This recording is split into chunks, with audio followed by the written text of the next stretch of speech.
Hi, and welcome to Circle Time Magazine. I'm one of your hosts, Virginia C. And I'm your other host, Dawn Williams. We are happy you're here with us to join our Circle Time. Absolutely. And we are in our math series, and today we are focusing on patterns. Yes, so we will increase our teacher knowledge by learning what patterns are in early childhood and how infants and toddlers and preschoolers learn about them. And we'll also hear about how play can help children learn math concepts. And at the end of this, you will have some ways to increase the amount of pattern learning opportunities you can offer during the everyday activities such as music and movement.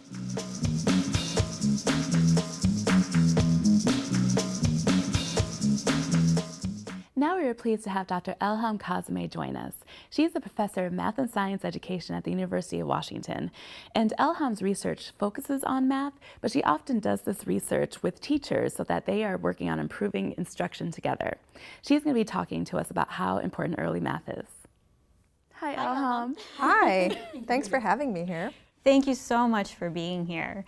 So we know that you've done some research on math in elementary school. Can you talk to us about why the math that happens in the early education setting is so important?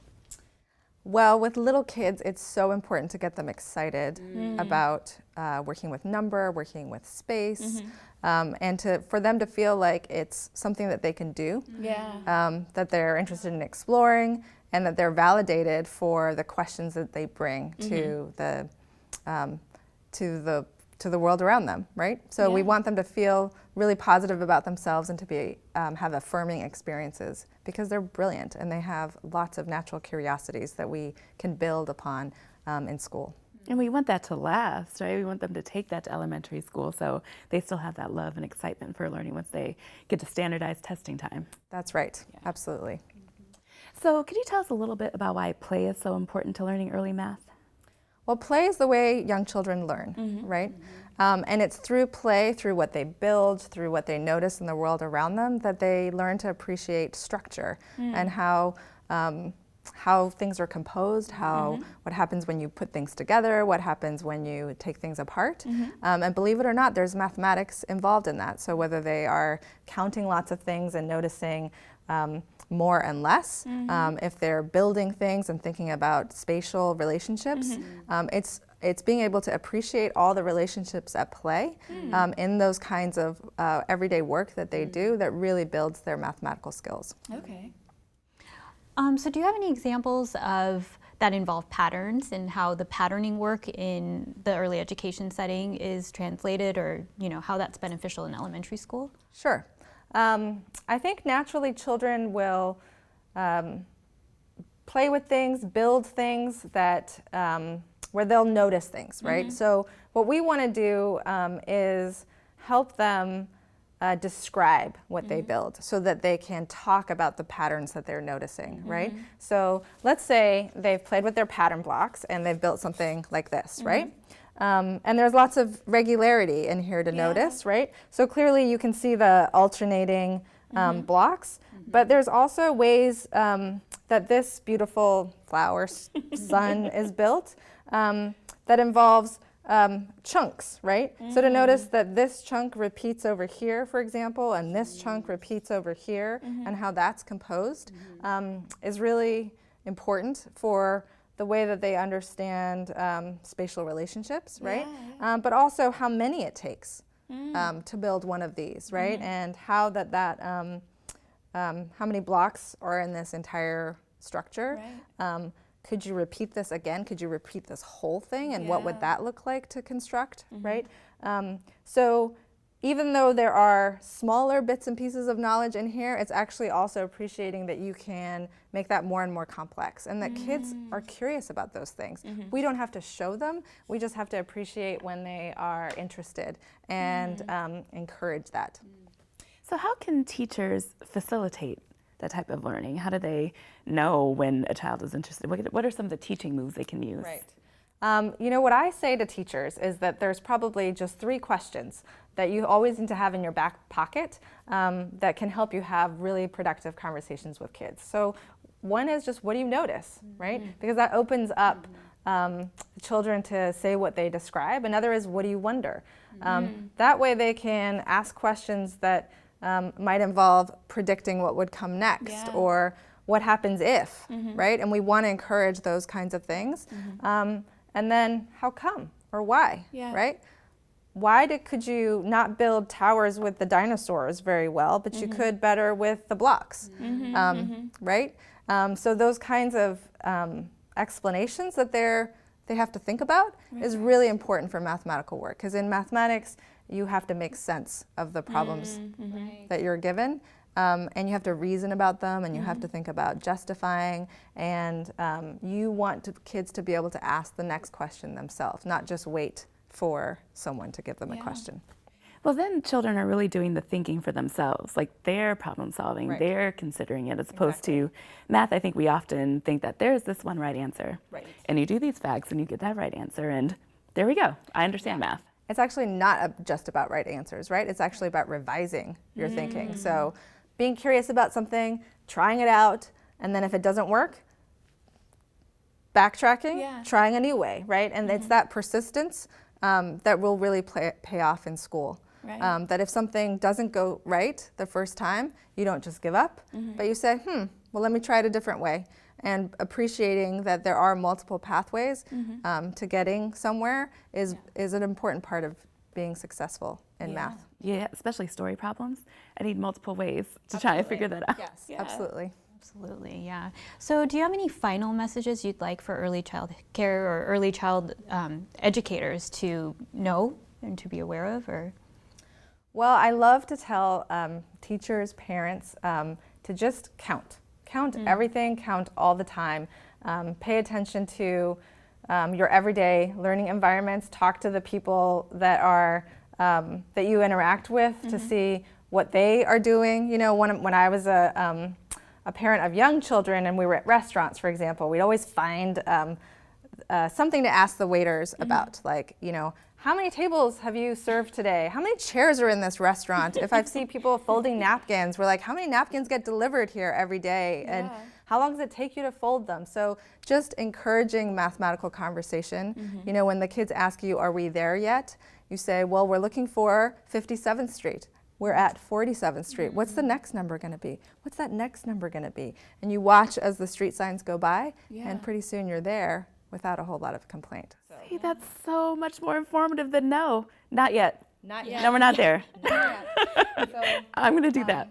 when you're reading books with young children too, I would say any book, whether it doesn't have to be a math book, has things that you can count, has things that you can notice in terms of spatial relations, right? What's on top of, what's below, what's around the corner, what's next to. So it's not about quizzing, it's just about being interested in conversation. And that is what we want early childhood educators and parents to do.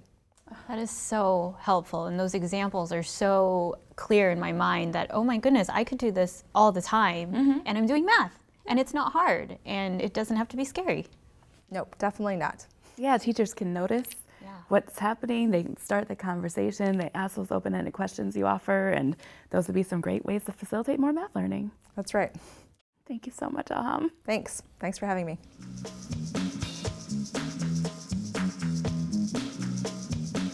Now it's time for Circle Time Magic. Let's take a look at this video where the teacher incorporates patterns into his Circle Time activity. And 1, and 2, and 3, and 4, and 5, and 6, and 7, and 8. And 1, and 2, and 3, and 4, and 5, and 6, and 7, and 8. Finger tapping. And 1, and 2, and 3, and 4, and 5, and 6, and 7, and 8. And 1, and 2, and 3, and 4, and 5, and 6, and 7, and 8. Now, Angel, twiddle your thumbs. Twiddle your thumbs. And 1, and 2, and 3, and 4, and 5, and 6, and 7, and 8. And 1, and 2, and 3, and 4, and 5, and 6, and 7, and 8. So the teacher does several really great things in this circle time. He starts the pattern quickly. As soon as the kids sit down for circle, he engages them right away in a music and movement activity, and he gets them their hands active so they are ready and engaged and ready to go. And he does the pattern slow, then fast, and the kids are learning about different speeds. And doing this fast and slow, then quiet and loud are ways to regain or keep attention during circle. And then he also introduces new steps when the children begin to finger tap and twiddle their thumbs. This is the great thing about patterns. It makes it easier to introduce something new when it's added to a pattern that's already known or understood.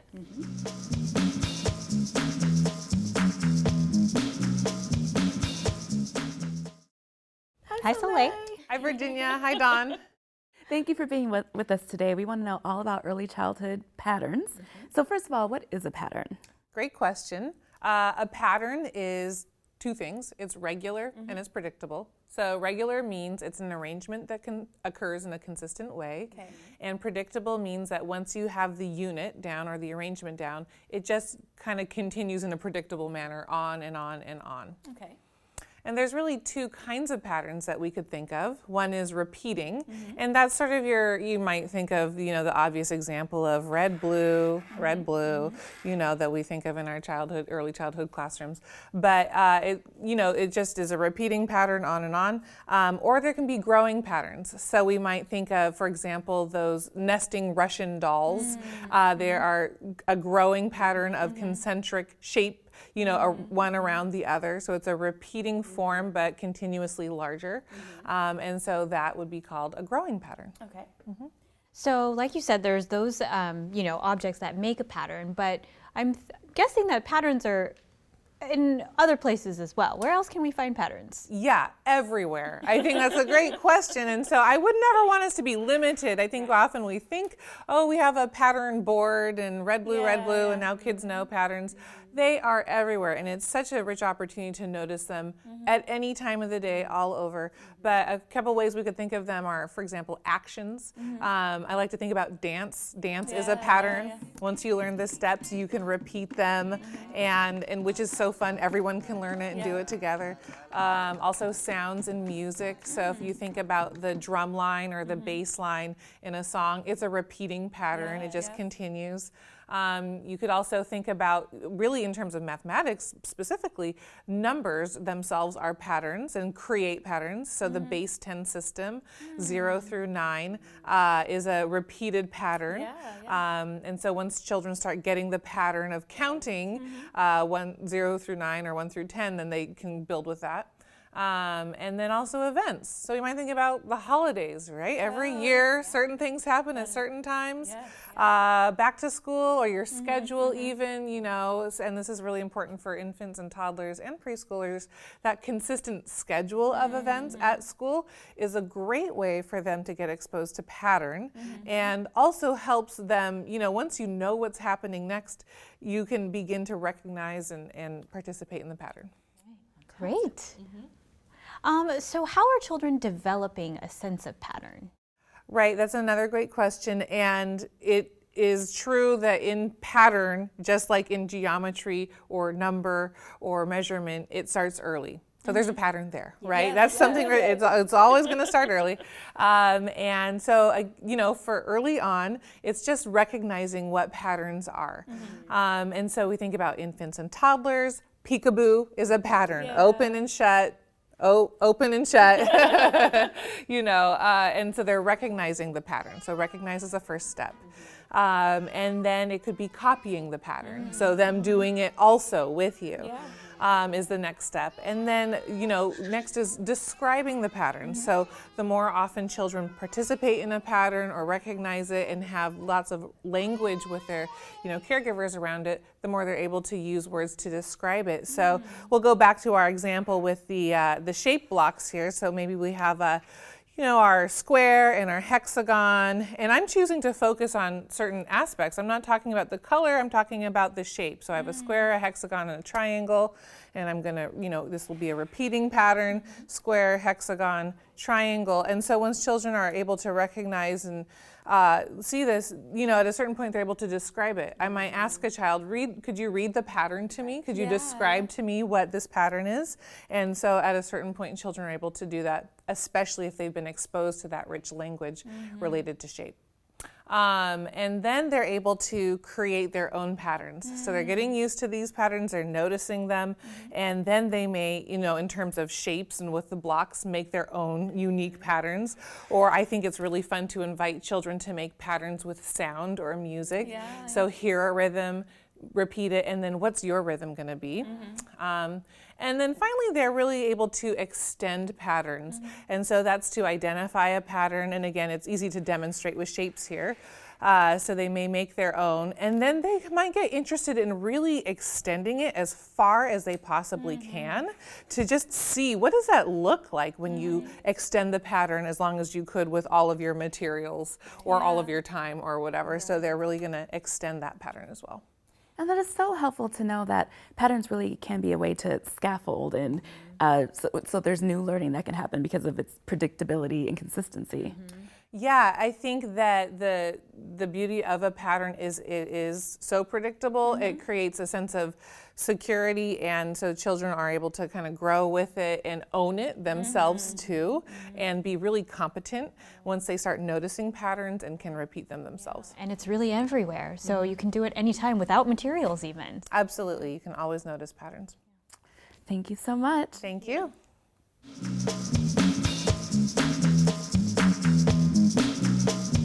Hi, I'm Sadalise, the kid correspondent for Circle Time magazine.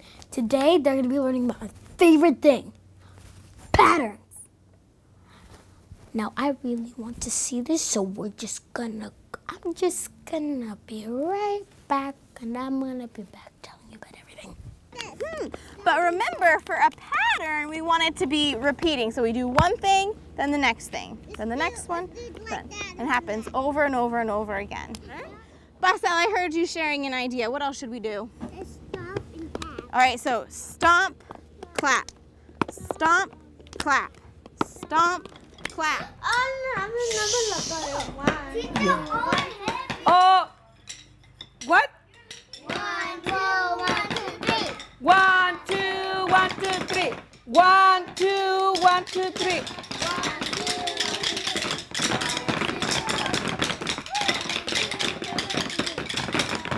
Oh, stop. He's your brain, Montana. He remembers. He remembers. Let's I see different animals on the bottom of these cards. Which ones do you see? This one does not have an animal. Gotta pull it back. Then let it go. Crash straight into the chair. Here, let's drive it back to Wyatt. Wyatt, stay over there. We'll drive it back to you. Come here, can you hold it? Alright, looks like this one We're is just gonna good. push Let's it. see. Okay, Did that you works too. put them all back in the Drive it to Wyatt. Wow, it looks like they had a lot of fun in that video. You know, I really think that you can learn something from that. Oh, oops. I wasn't supposed to show this to you right now, but it's a pattern, and I want to see you guys in try. So, pat twice, clap twice, snap twice, clap twice.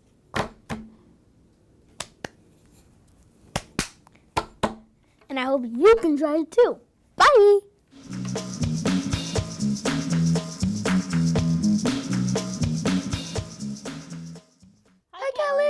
Hi.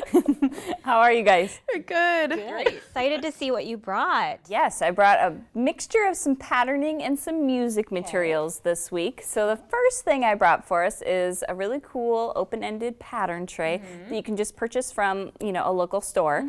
It's very open-ended. They're just, trays that have little slots for each of the items that you're using. We're using just some math counters here.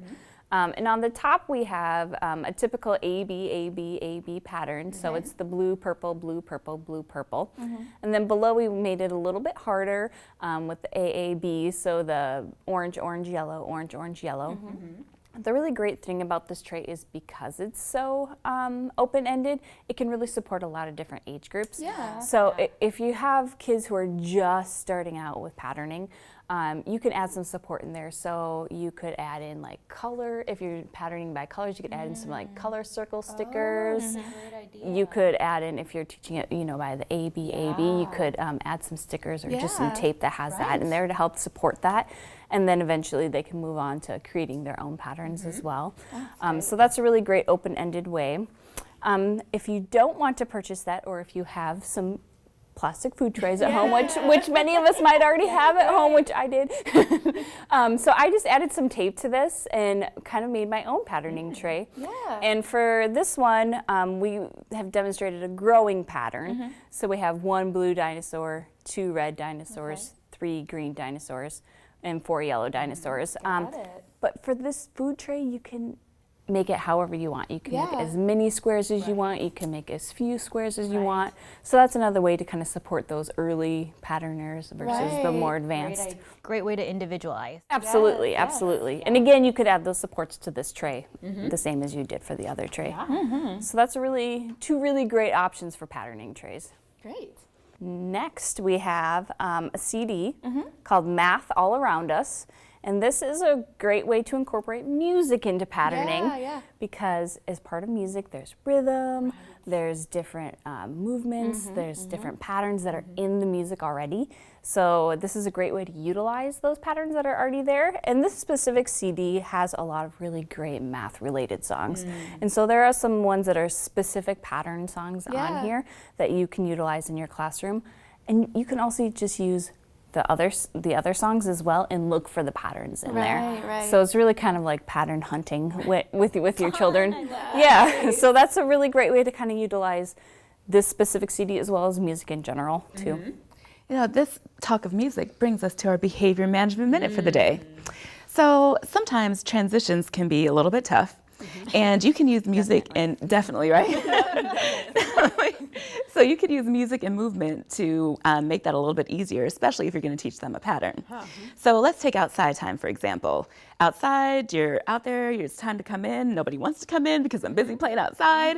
And so if you can prepare children ahead of time by teaching them a pattern, maybe you play the song, one of the pattern songs back here. Maybe it's a pattern that you teach them so that everyone knows it, they're used to it. You say it's time to go inside, you start the pattern, the kids are doing the pattern as they're coming to line up. So it's a way that they're also practicing, learning some patterns, and also helping transition go a little bit smoother. Excellent, that's a great idea. And a way to kind of support that as well is kind of ties in really well to the next thing I brought is these are some pattern strips.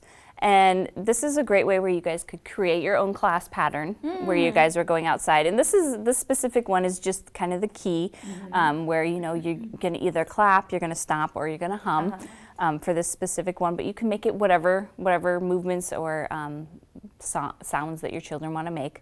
And this is also something you could laminate, you could bring inside, you could bring outside to help support that pattern as well with your transitions. Great visual support. Yeah, absolutely. And again, you can make the pattern whatever you want it to be. So this one's clap, hum, hum, clap, hum, hum.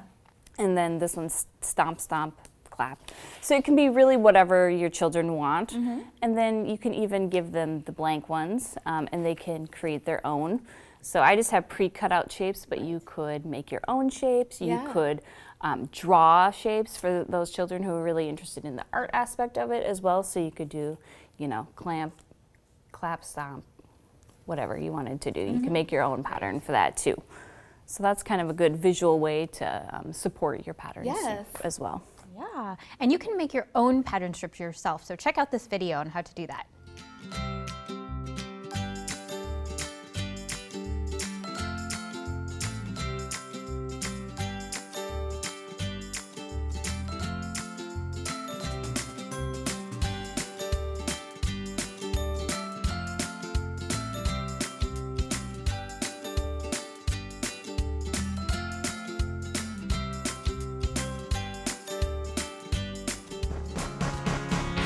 Everybody, let's slap, slap, clap.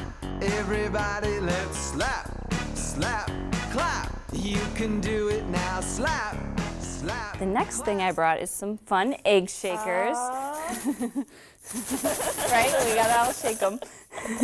So for the egg shakers, another great way to use these is to Again, do it along with music, finding those patterns that you can hear already in music, creating your own patterns, shaking, once, twice. You can shake it up high, you can shake it down low. So kind of different ways that you can do those patterns. And then another great thing about the egg shakers is that they work with so many different age groups. These are really easy for infants to hold, really easy for toddlers to hold.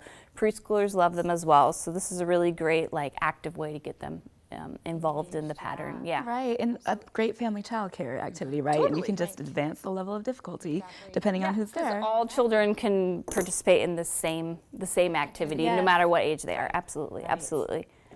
The last couple of things I brought are some scarves, which all children love these scarves. And so these are ones that you can, just move around to the beat of the music. You can move it up high, you can move it down low, you can make your patterns with the way you're moving the scarves.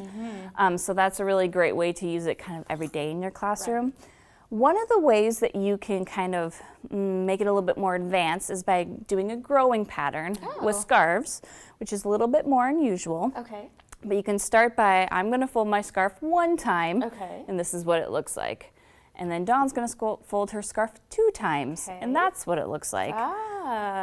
And then Virginia's going to fold her scarf 3 times, and this is what it looks like. So kind of comparing how the scarf changes as your pattern grows and as you add the folds into it is a really great way for some of those more advanced preschoolers to kind of see the pattern growing as well too. Okay, that's so helpful to highlight all the ways that you can use music and movement to practice some patterns and just utilizing the materials that you might already have. You might already have some of these things. Yep, absolutely. Thank you. Of course, absolutely. All right, so now let's focus on some books in our Don't Just Read It, Mathematize It segment.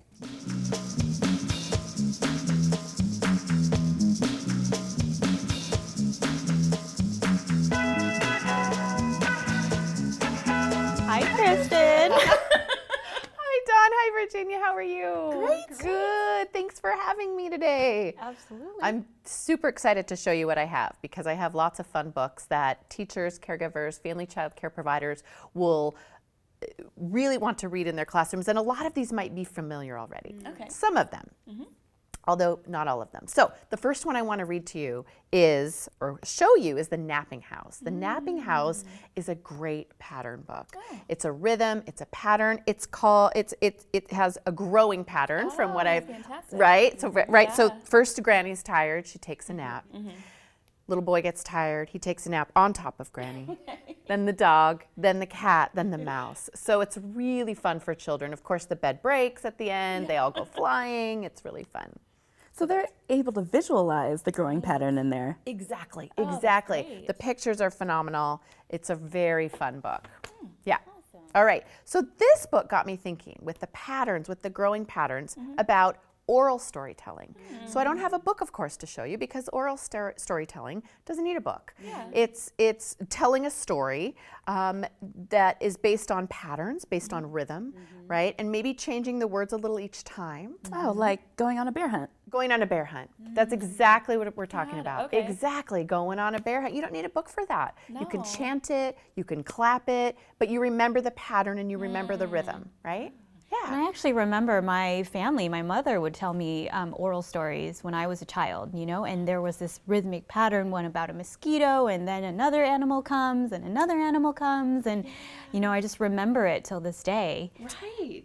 Maybe more than some books that you would have written. I have a visual memory of what that sounded like as a child, so yeah. Right, it's portable. You don't need a book, you don't need to go to the library. Oral story, that's great. Oh my gosh, that's great. Okay, so the next book is a music book. So this is called The Jazz Fly. So music, of course there's pattern and rhythm through music. So this is really fun. It's about this little fly who on his journey through the book, he runs into different critters that all make a different sound and he hears music throughout. And the CD in this book, which you were telling me about that you used to listen with your girls, is so fun because the rhythms and the pattern throughout the music is just phenomenal. And we were doing it even when they were infants and toddlers. So by the time they're able to read it, they're like, oh, I know this. I've been hearing this. Yeah, it's a very, very fun book. All right, so the last two I have are just your classic counting by fives, counting by tens. These are filled with real life pictures, real live pictures of children. They're really accessible to read, all ages. These were found just in the local library, but you can find them really anywhere, counting by tens, counting by fives. So. Yeah, and what a great, working with patterns, but a great precursor to multiplication with skip counting, and again, can use it with infants, with toddlers, just by talking about it with infants, and then as they progress in their skill level. Absolutely, absolutely. It's really great. I mean, counting by tens is very fun to do, right? Yeah, I can get to 100 so fast. You can get to 100 in a second. Yeah, it's great. It's really great. So I have a book too. Surprise! I brought a book I couldn't resist. This is the first book of rhythms by Langston Hughes from 1954. So Langston Hughes is one of our great American literary geniuses, and he was quite prolific during the Harlem Renaissance. He was one of our great African-American poets, writers, civil rights activists. So he also wrote children's books. It's so great. And he was quite into jazz, so that it's about rhythms is not too much of a surprise. But even in here, he points out how patterns really are everywhere. So here, even in machines, he talks about how machines have a pattern. You can hear the consistent way that they're working and moving. You can hear those sounds. Even with knitting, for example, like a pattern that takes shape, a rhythm that takes shape. Knitting really is a consistent pattern when you're doing it. And then there's a whole rhythm and consistency to it that just helps us understand how patterns are everywhere. From 1954 from Langston Hughes. Oh my gosh, thank you for, Dawn, that's so special that you have that. I couldn't resist. No. Like I couldn't let it go. Oh my gosh, I love that. That is a gem, for sure. Yeah, it is a gem, you're right. Yeah. Well, good, well, there you have it. Thanks, Kristen. Thank you.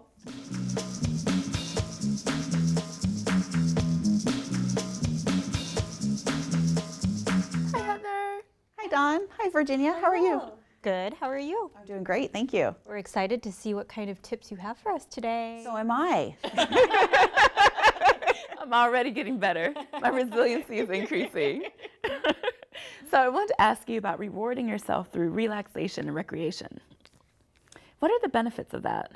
Oh, there's lifelong benefits to relaxation and recreation. We know there's a lot of physical well-being benefits. So our bodies are healthier, our blood pressure is lower, maybe we're eating healthier because we're using our body and our muscles in a different way. And relaxation, it does the same kind of thing, and it also adds that benefit, I think, of the mental health wellness, is that when we make a commitment to building those regular rewards of relaxation and recreation into our daily lives and into our work week, I think we get a lot of benefit from that. So this is a really important resiliency strategy because it's going to help me in the long term. Right. It may help our teachers stay in the field a little bit longer if they're taking care of themselves along the way. I think for sure that self-care is so important in that. So. And how do we reward ourselves? You were talking about regularity. Like, how do we do that? How do we put it in as a regular part of our schedules? Right. Well, I think it's a multi-layered process, I think. So first, I think we need to figure out what it is that helps me to feel relaxed and what it is that I enjoy doing, what would count as a reward. I mean, going to the gym and slogging along may not be that rewarding through recreation, whereas trying a new Pilates class or a new yoga class or getting a moment to go walk on the beach and swim in the water might feel like more of a reward. So identifying for yourself what it is that you enjoy and what makes you feel relaxed. And then I think building that into a regular schedule, a pattern, if you will. I know for myself, when I'm doing lesson planning with the children, or for the children, I like to just build some of that right in. So on lunch break today, I'm gonna make sure I take a walk. Or if a friend of mine I notice is having a rough day and I think maybe she might need a little relaxation, we're gonna make a point of, walking together or laughing together. Finding some way to help us to kind of relieve that stress and to build in some of that reward through the day. So planning for ourselves. Planning for ourselves. I think we're also busy. It's really important to tie it to a calendar or tie it to a time system so that we don't forget about it. I know my kids are involved in a lot of sports, and so cousins, nephews, you know, and I think that we just got in the habit of dropping them off to practice, and then we stay in the car and we listen to some music that we like. I have a little lavender rolling ball that I use that kind of fills the whole car with a nice scent, and really taking advantage of those wait times that might feel inconvenient at the time, but taking advantage of them to be built-in times for relaxation. And it's a great model for children and families too. I mean, a lot of the families we work with are under such extreme stress and high levels of anxiety, and modeling this for them helps too. So, Absolutely. Thank you, Heather. Thank you. Well, we've come to the end of our time. Here we are. So today you learned some more about what patterns are like for infants, toddlers, and preschoolers through the learning trajectory. We know how play is a great opportunity to practice math and learn more about patterns and math. And music and movement are great ways to help children learn about repeating and growing patterns. Thank you for joining us. Please complete the evaluation. We'd love your feedback. Absolutely. You can also receive STARS credit for watching, and the link is available next to the video on this website. Bye! You guys ready? Lights! Camera! Action! Hi, I'm Sarah, your kid correspondent for Sacred Time. Today, wait, did the lights just turn out? Okay, well, it.